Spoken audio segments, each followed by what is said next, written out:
Hello, guys, and welcome to a new episode of the Football Show. As today, I'm gonna preview the Premier League games. But before we preview the Premier League games, today's Premier League games, we're gonna talk about some news that happened recently to manager moves, etc., related to football in the last couple of weeks, because obviously there was an international break. But let's get started. Let's start with the news, the football news that happened in some in the last 14 days. First one, Nuno Espirito Santo sacked by Nottingham Forest and replaced by Ange Postecoglou.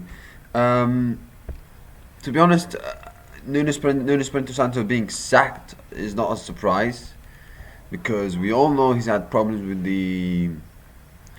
Mr. Marinakis, and we all know he's had a bit of a conflict with him, and there was tension between him and with Mr. Marinakis. So for him to be sacked is not a surprise. And let's be honest, like, Nottingham Forest have made some great signings. They've brought in some very, very good players.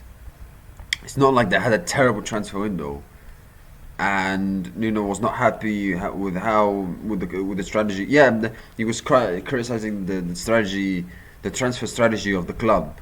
But in the end, they got they got the players and have a very good squad, and I think they could go very far in the Europa League, especially with the manager they have right now. But at the same time, sacking Nuno again it's a decision that Nottingham Forest could regret. But we say this all the time when managers sack, when teams sack managers who takes them very, very far, and we say like, oh, why did they sack him? They're gonna regress after that. Because I remember when Nottingham Forest sacked Steve Cooper, you all thought like, why? Steve Cooper got Nottingham Forest promoted and stay up in the Premier League. Why are you sacking him? And then Nuno Espirito came in and improved them.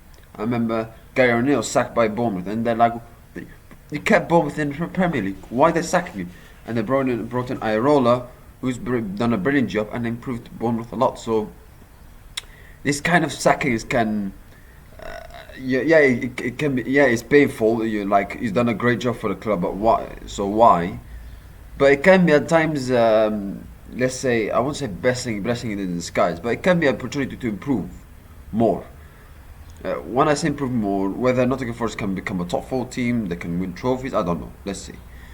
So, but yeah, second on Espirito Santo, like he got like Nottingham Forest finishing seventh last season for most of the season. They were even third position, and they were doing really well. They reached the semi-final of the FA Cup. He's done an incredible job. It's a wrong decision to sack him, but it's not a surprise considering the problems he had with the owner, and we all know that owner, Marinakis, is a fiery character. So yeah, and they replace him with a guy who has that Greek connection with Marinakis, raised in Australia but born in Greece. That is Ange Postecoglou, who used to manage Tottenham, won them the Europa League. Yeah, had quite a disappointing Premier League campaign, finishing 17th, but winning them the Europa League. And do I think it's a good appointment? Well, it's going to be completely a sea change for what Nottingham Forest used to play. Like Nottingham Forest under Nuno Espirito Santo, they were defensively organised, compact, and in transitions they can, give the ball and rely on the likes of Chris Wood, Hudson-Odoi to score goals, Alanga when he used to be there, and to deliver for them. Now, and Gibbs White as well. And now they're going to play with a completely different style of play. And the Ange Postecoglou, who he likes to play up from the back, he likes to attack. He has this kamikaze approach where he likes to attack, and defensively very, very vulnerable. We saw that Tottenham. They conceded a lot of goals and they scored lots of goals. So, I mean, I remember at some point in the season, though, I think they scored the second most goals in the Premier League, but they were like 10th or 13th at some point last season in the Premier League, which is not surprising because they're going forward, they're fantastic, but defensively they're all over the place. And that's Ange Postecoglou's, style. He likes to attack, and he likes to, create chances, score goals, play out from the back. He likes for his teams to press. So, and you have players like Milinkovic and Murillo who are very good centre backs, and comfortable in the system that Nuno gave to Nottingham Forest.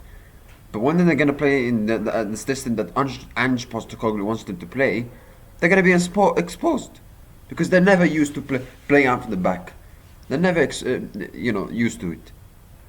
So, and let's not forget, Chris Wood is a fantastic player. He scores lots of goals.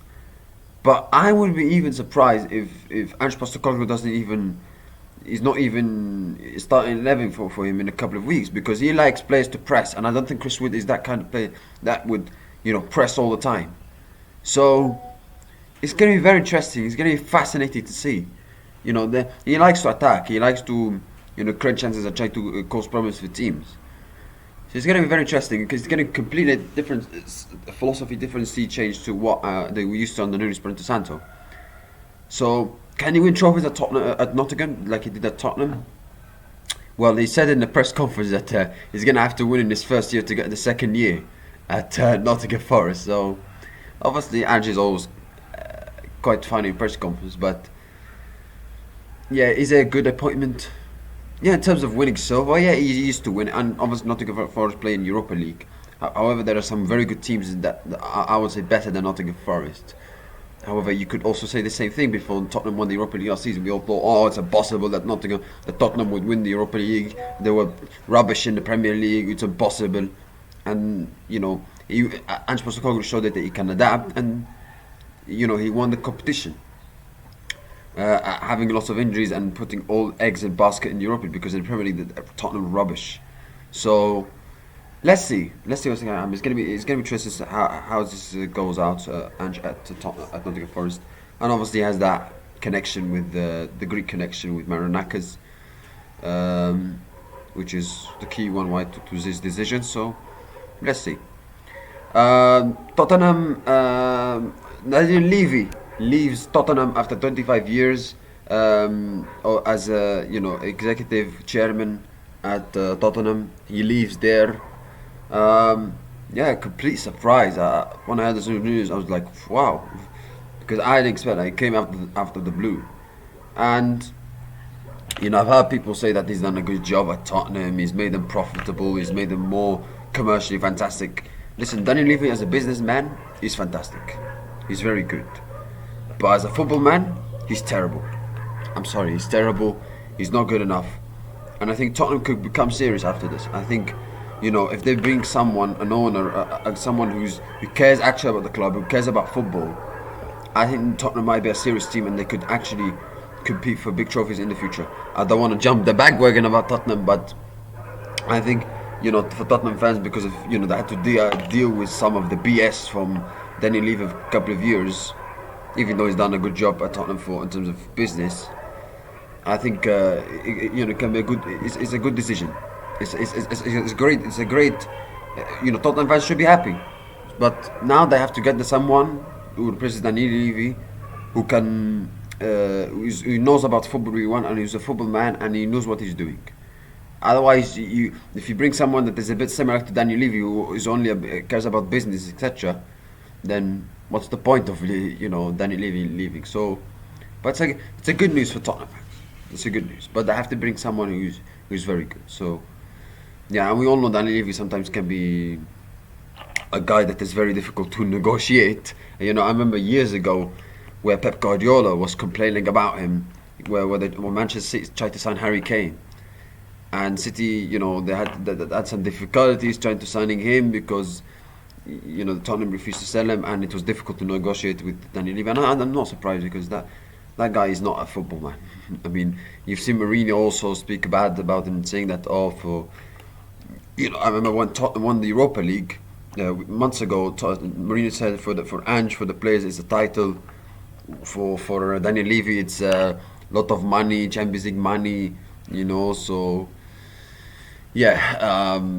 It tells you everything you need to know about Daniel Levy. But he's leaving, and now Tottenham need to bring someone who can be very good and better in that job than Daniel Levy. Also, the final news before we move on to talking about today's Premier League games. Chelsea have been charged by the FIA.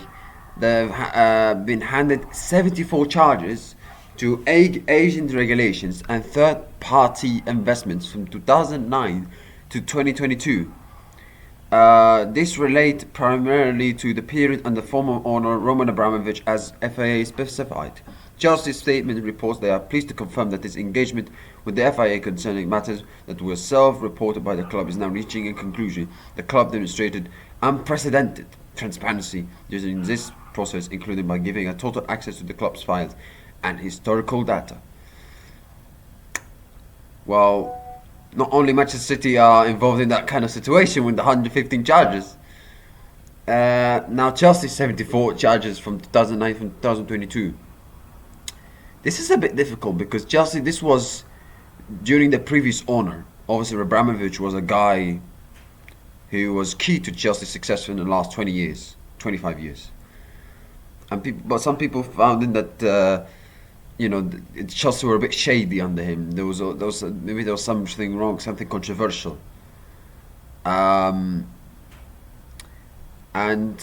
this was on the previous owner, so it's difficult to say. Like, if you cannot put the blame to Todd Bowley and the current owners because they had nothing to do with this. It says from 2008 to 2022, and Roman Abramovich left in 2022, and was Todd Bowley joined in like May 2022 or June 2022. So it was the Abramovich time. All of those times were Abramovich time from 2009 to 2022.